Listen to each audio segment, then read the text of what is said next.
Алла Таала аял затына өтө оор жүктө жүктөгөн экен. Бала төрө жана аны чоңойтуу. Ал эми бул эки оор милдеттен сырткары элдин, коомдун ишин кошо көтөрүү аялдан өтө чоң күчтү, эмгекти талап кылат. Мындай оор жүктү көтөрүү аялдардын гана эмес, эркектердин да колунан келе бербей турган чоң түйшүк.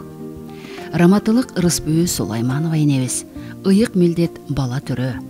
Аларды асырап чоңойтуудан сырткары элдин, коомдун, өлкөнүн иши деген улуу вазипаны да кабагым кашым дебей аркалап келди. 4 уул 4 кызды жарык дүйнөгө алып келип, аларды асырап бакты.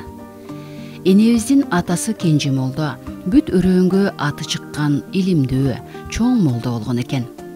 Мектеп эмес медресе салып жатат деген жалган жалаа менен Совет бийлиги молдокени колу бутун байлап, ач жылаңач бойдон сүргүнгө айдап кетиптир. Ал кишинин сандык Куран китептери болгон дешет. Ошол китептерин кошо алып кетип жок кылган экен Совет бийлиги. Ошондо Рыспүбү энебиз бешикте калат. Көп өтпөй апасы да көз жумуп, туугандарынын колунда чоңоет. Жетимчиликтин азабын тартат.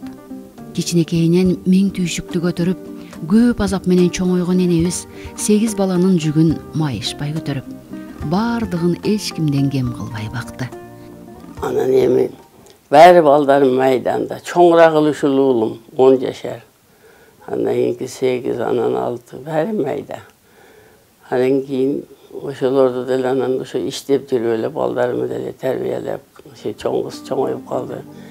Мээнеткеч апа үйдө энелик түйшүктү тартса да, сыртта мамлекеттин жүгүн, эл жүгүн татыктоо көтөрдү. Өмүр бою саанчылык деген түмөн түйшүктүү кесипти аркалады. Мында өмүрлүк жары, өмүр бою малчылык оор кесипти аркалап өткөн Адиш атанын өйдөдө өбөк, ылдыйда жөлөк болгону айтпаса да түшүнүктүү. Түн уйку, күн тыным бербеген оор иште жалгыз аял кантип өзү жасамак эле. Мында малдын сырын, чарбанын сырын жакшы билген Адиш атанын да мээнети чоң болгондугу айтпаса да түшүнүктүү.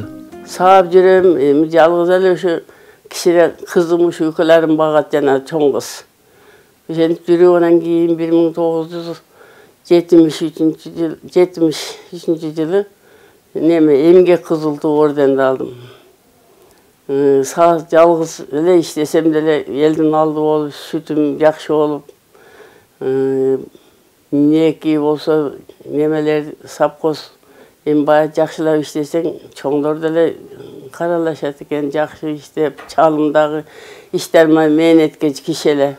Өзүм менен тең иштеп. Мээнеткеч түгөйлөрдүн эмгеге акыбетин берип, Рыспүбү Сулайманова СССР империясынын эң жогорку сыйлыктары болгон Ленин, эмгек кызыл туу, элдердин достугу ордендери менен сыйланган. Новатор саанчы катары бүт республикага аты кулуп, ысмы ардакталып, сыймык менен канча жолу айтылды. СССР Жогорку Советинин депутаты болуп шайланып, Турдакын Усубалиев, Таштанбек Акматов сыяктуу кыргыз элинин мыкты эр азаматтары менен бир катарда эл депутаты болуп иштеп берди.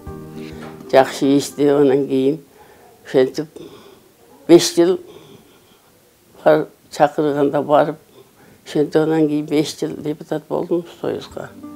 Кыргыз элинин ичинен көп эмес азаматтардын гана маңдайына буйруган мындай урмат сыйга Рыспүбү энебиз карандай эмгеги менен жетти. Энебиз саанчылыктын түмөн түйшүгү менен кошо бала багуунун машакатын да кошо тартты. Балдар кыздарынын бардыгын ак мээнет, маңдай тер менен тиричилик кылууга тарбиялады. Ошого жараша бардык балдары өз ишине тың, баштаган ишинин өтөөсүнөн чыккан инсандардан болушту. Азыр Рыспүбү энебизден тараган уул кыз неберелер өзүнчө чакан айылдын элиндей эл болду. Бардыгы үй бүлөсүнүн, элинин жүгүн көтөргөн эр азаматтар. Айрыкча Бишкек шаарында Адиш ата Жаңыбайдын жаңы самсасы деген ашканалар түйүнүн ачкан уулдары Сүйүнбай, Чолпонбай Исмаиловдор элибизге таанымал ишкерлер. Алар жүздөгөн адамдарга иш орундарын түзүп, мамлекетке миллиондогон сомдук салыктарды төккөн, төөсү элге көрүнгөн таанымал ишкер жигиттер. Эмгеги менен даңкы далайга кеткен энесинин жолун жолдоп, күнү түнү тыным билбеген мээнеткеч инсандар, колу ачык кайрымдуулугу, берешендиги, айылына, районуна, калктын аярлуу катмарына дайыма жардам берип келгендиги менен эл оозуна алынган жоомарт азаматтар. Апама мен аябай ыраазымын. Дайыма эмгекке үйрөткөн. Азыр эми ошол апамдын зор тарбияларын алган. Тарбиялар менен биз дагы бала чакабызды Кудайга шүгүр окутуп чогултуп атабыз. Жакшы ушул бала чакабызды өз мээнетибиз менен, адал эмгегибиз менен багабыз деп ушул ата эненин осуяттарын аткарып келатабыз. Бир кездерде артыман атымды чыгарган, ак мээнет менен тирилик кылган урпактарды калтыр деп Кудайга миң жалынып сүргүнгө кеткен Кенже молдонун дубасы кабыл болгон белем. Кызы өлкөгө таанылган, эли сыймыктанган аял болду. Ак мээнет маңдай тер менен багылган балдардын ырыскысы да кенен болот экен. Ырыс буй энебиздин балдарынын баарынын тең жашоо тиричиликтери жакшы. Төгүл чачыл, берекелүү үй бүлөлөрдөн болушту. Ырыс буй эне мээнеткеч аял гана эмес, элибиздин каада салтын, нарк насилин, кол өнөрчүлүгүн жакшы билген аял болчу. Жакшылык жамандыкта эл ичинде болуп, ак батасын элге берип, кадырман кары, куттуу энеле. Элибиздин бүтүндөй турмушу келечек муун үчүн сабак.